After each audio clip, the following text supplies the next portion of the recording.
कसे आहात सर्व? मजेत ना? मराठी ब्लॉगर दुलारी या माझ्या युट्यूब चॅनल मध्ये तुमचे स्वागत आहे.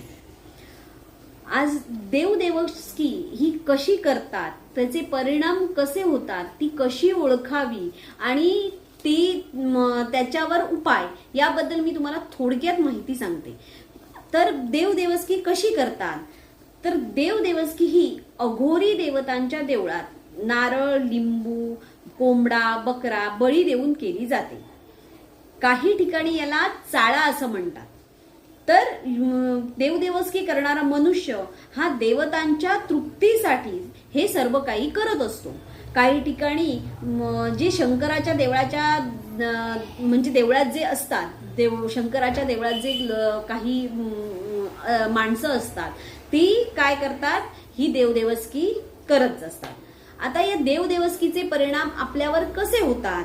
तर ज्याच्यावर देवस्की केली आहे, ज्याच्यावर ही करणी बाधा काही केली आहे, त्या माणसाचं कसं शिक्षण अर्धवट होतं. नोकरी त्याला मिळत नाही, मिळालीच तर ती अत्यंत कमी पगाराची.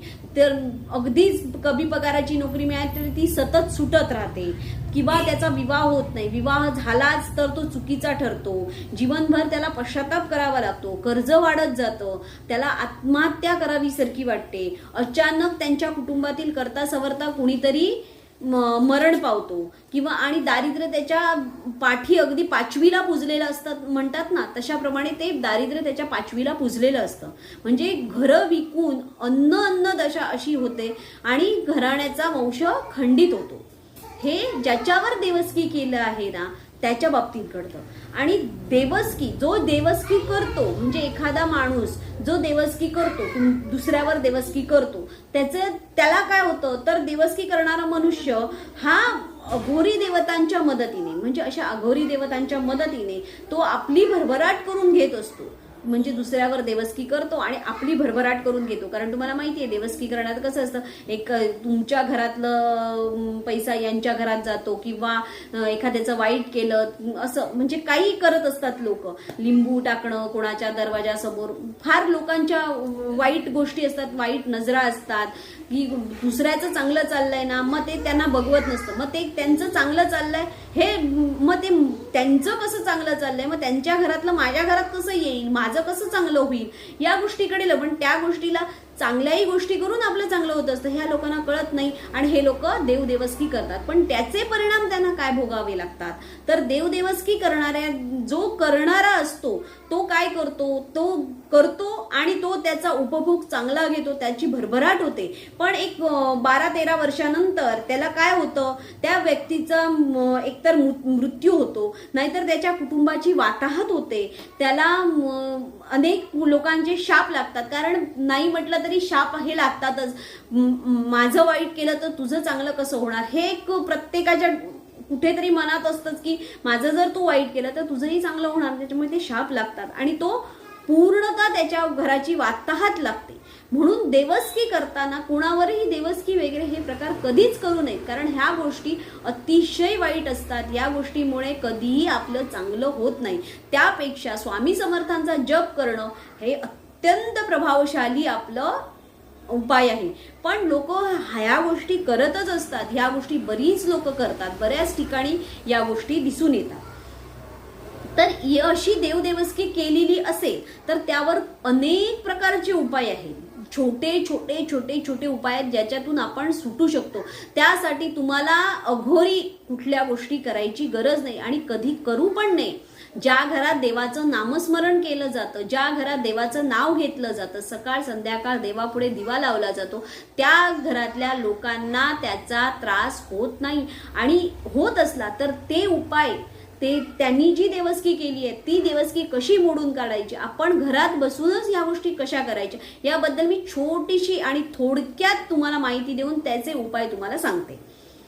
तर काय करायचं हे, या जगात देवस्कीवर उपाय आहेत. हे सहजासहजी जो करणारा असतो ते कोणी सांगत नाही. मग त्याला काय करतात, काय करायचं, देवदेवस्कीला पूजापाठ करणाऱ्या व्यक्तीला जाणं, पण त्याला उपाय माहिती असले पाहिजे. जर आपण पूजापाठ करत असू तर त्याला आपल्याला थोडे छोटे उपाय माहिती आहेत. तर एक पहिला काय तर नागपूजा ह्या 5 पंचम्या करायच्या. 5 पंचम्या करायच्या. यामुळे आपल्या कुटुंबावरील अदृश्य शक्ती नष्ट होते व ज्यांनी पाठविले असेल त्याच्याकडे पुन्हा जाते. अशा ह्या 5 पंचम्या तुम्ही केल्या तर ज्याने तुमच्यावर देवदेवस्की केली आहे त्याच्याकडेच ती पुन्हा परत जाते.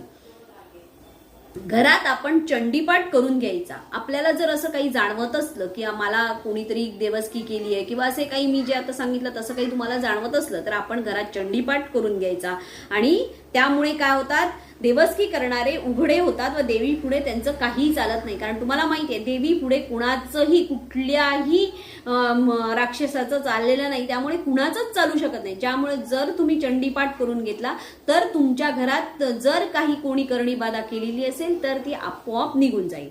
घरात गुरुचरित्र, नवनाथ चरित्र यापैकी एक ग्रंथ रोज 1 अध्याय वाचायचा. त्याच्या वाचनाने घरात शांतता येते.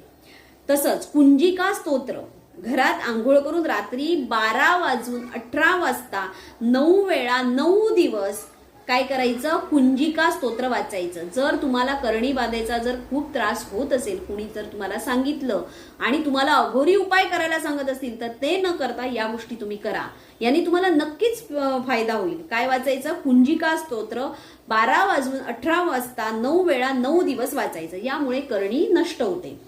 दररोज हनुमान वडवानर स्तोत्र 11 वेळा वाचावे व मारुतीला 11 काळे अख्खे उडीद, 11 चिमूट मीठ, 2 ते 4 चमचे तेल असे बुधवारी व्हायचं व त्या मारुतीला, ज्या मारुतीला तुम्ही हे सगळं वाहणार त्या मारुतीचा शेंदूर बुधवारी घरी आणायचा.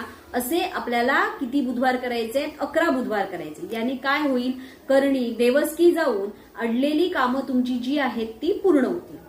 तसंच चांदीमध्ये केतूचे म्हणजे केतूचा लसण्या, केतू या ग्रहाचा कुठला हे आहे तर लसण्या, हे रत्न 2 कॅरेटच्या वर म्हणजे 2 कॅरेटच्या वर लसण्या हे तुम्ही काय करायचं, त्या चांदीच्या अंगठीमध्ये घालून ती अंगठी तुमच्या बोटात घालायची. यामुळे तुमच्याजवळ पिशाच राहतच नाही. तसंच अलेक्झांड्रा हे रत्न चांदीच्या अंगठीत वापरायचं. यामुळे देखील तुम्हाला नक्कीच फायदा होईल. तसं काय, शेगावचे गजानन महाराजांचं गजानन स्तोत्र जे तुम्हाला सकाळ दुपार संध्याकाळ घरी मोठ्याने म्हणायचं आहे. नवनाथाचा 5वा अध्याय हा घरात सकाळी दुपारी रात्री एका बैठकीत 3 वेळा असा रोज 9 वेळा आपल्याला वाचायचा आहे. याने देखील तुम्हाला चांगलाच गुण मिळेल.